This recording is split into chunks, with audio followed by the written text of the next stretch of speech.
Ajoutez funérailles, prières, bandeau noir dans les médias. L'Égypte pleurait samedi les 305 personnes tuées la veille dans une mosquée, dont 27 enfants, l'attentat le plus sanglant dans l'histoire récente du pays.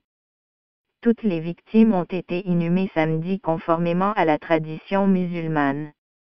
Quelques heures après la promesse du président égyptien Abdel Fattah al-Sissi de venger les martyrs, l'armée a procédé dans la nuit à des frappes aériennes dans la zone de l'attaque, où les forces de sécurité combattent la branche égyptienne du groupe armé État islamique, EI.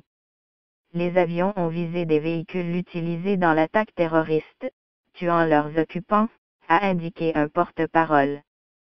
Encore non revendiqué, même si tout pointe vers une opération djihadiste, l'attentat survenu lors de la prière du vendredi dans la mosquée Aluminium Roda de Bir Aluminium ABD, à 40 km à l'ouest d'Ekali Trarich, capitale de la province du Nord Sinaï, s'est soldé par au moins 305 tués et 128 blessés, selon un nouveau bilan donné samedi par le procureur général égyptien. Les assaillants, au nombre de 25 à 30, ont fait exploser une bombe avant de tirer à l'arme automatique sur les fidèles.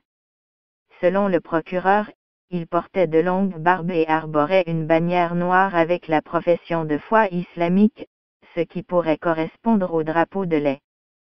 Cette attaque, rarissime dans une mosquée égyptienne, et qui est une des plus meurtrières dans le monde depuis les attentats du 11 septembre 2001 aux États-Unis, a laissé les Égyptiens en état de choc. Terrorisme dans la maison de Dieu. À l'aube, des milliers d'habitants de Mi-Habib, un village voisin du lieu de l'attaque, ont assisté aux funérailles du directeur de l'école de Bir Aluminium ABD, Aluminium Saïd Abou Etta, et de son fils Ahmed, tous deux tués dans la mosquée. Les corps portés sur les épaules, ils ont scandé en larmes, « Il n'y a de Dieu que Allah, le martyr et l'aimé de Dieu ».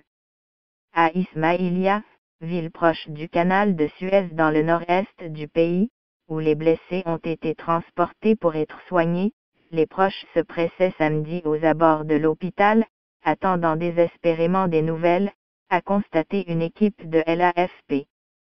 Le terrorisme dans la maison de Dieu, déplorait samedi les médias qui arboraient des bandeaux noirs en signe de deuil.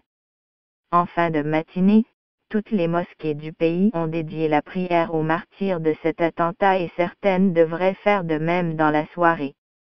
Le président Sissi a appelé les forces armées à édifier un mémorial en hommage aux victimes, rapportent les médias des États. Vendredi, des témoins ont déclaré que les assaillants avaient encerclé la mosquée avec des véhicules tout-terrain et qu'ils avaient ensuite posé une bombe à l'extérieur du bâtiment. Après qu'elle ait explosé, les hommes armés ont tiré sur les fidèles paniqués qui tentaient de fuir et mis le feu aux véhicules de ces derniers afin de bloquer les routes menant à la mosquée.